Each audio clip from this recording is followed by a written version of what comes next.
Looking at line charts is straight up trash. Want to compete with Wall Street? You're going to need to look at candlesticks. Let's get started. Understanding candlesticks, the foundation of technical analysis. What are candlesticks? A visual representation of price movement over a specific period of time. Originated in 18th century Japan by a rice trader, Homo Manisha. Japanese guy, super important guy, don't know if I'm saying it right. It shows 4 critical points: open, high, low, and the close. OHLC for short. Overall market, you just need to understand who is winning, buyers and sellers. It's pretty much like Fight Club every single time, but just with buyers and sellers. The keep it simple, stupid method, all right? I'm gonna keep this simple so that we can all just kind of move along and you guys can get the point of it. Anatomy of a candlestick. The body is the green part. The upper wick is the high, hence the wick. The low is the lower wick, and it opens here and it closed here. Long story short, for this one at least, this is bullish. It opened and it closed higher than it opened. A bullish candlestick, pretty much what I said in the last one, but I'll go over it in a little bit more detail. It opened here. Price went up all the way to the high, which is the reason why we have this upper wick, and then it went all the way back down.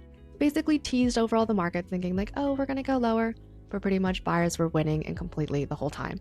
And it closed higher than it opened. A bearish candlestick, we opened at the high right here. Buyers came in, kind of teased them, and sellers were like, no, that's not happening. Went all the way down to the low, which is the lower wick, and it closed lower than it opened. We have 3 types of bodies here. So we have a large body. This is technically a bullish engulfing candle. A large body means a strong move. We have minimal wicks, which is mainly bigger body. Strong conviction, buyers or sellers are completely winning. This case, buyers, because we got this green. Now, a small body weak move, which is this candle in the middle. Small body means I shouldn't be touching this. This really is a consolidation. Kind of just means like price is kind of taking a breather, basically. And for this one in particular, it just means like you should chill. A doji, on the other hand, is no body indecision. You might as well just go Vegas rather than playing this candlestick. This candlestick is literally the 50-50 chance. You don't really know exactly which way it's going to go. However, this one is a really good candle for you to notify like the confirmation typically speaks a decision on the stock itself. A long upper wick, it's typically when it rejects at a high price point. Just imagine a stock is moving up a ton and then all of a sudden it'll get this massive rejection candle, hence the rejection of the highs, and basically saying,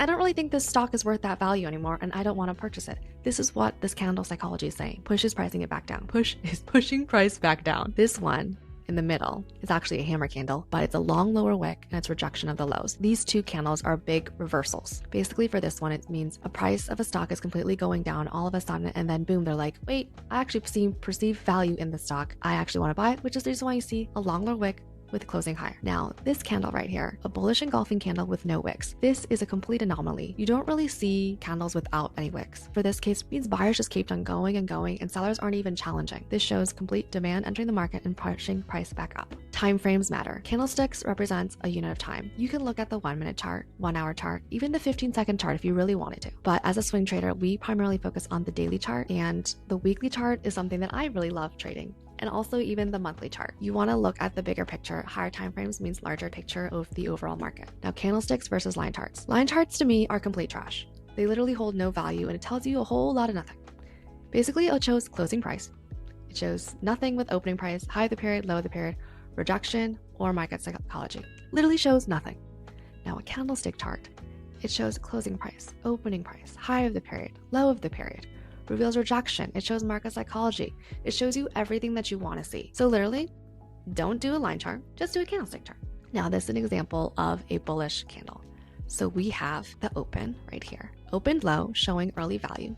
Buyers push it all the way up to this high, and then sellers throughout the day were able to push it all the way down, kind of tease them a little bit, and it closed higher than it opened. This is a pretty decently strong close. Opposite spectrum, we have a real example of bearish. It opened here at the high. There was a little bit of a tease, buyers kind of came up here and they're like, oh, we're trying, and then they got slapped real fast. And then sellers came in all the way to the low and it closed lower than it opened. Basically saying for this, sellers are in complete control primarily for the whole period. Context is everything for this. A single candlestick means nothing without context. There's 4 things that we want to look into. Location. Is it at support or resistance? Random candles are noise, and you want to kind of focus on major areas. This trend is your friend. Are you trading against it? I will definitely say counter trending, you will learn very fast. Volume means, do I actually believe in this move? You don't want to have a bullish engulfing candle with super low volume. That should alert you and be like, something looks weird. And then confirmation.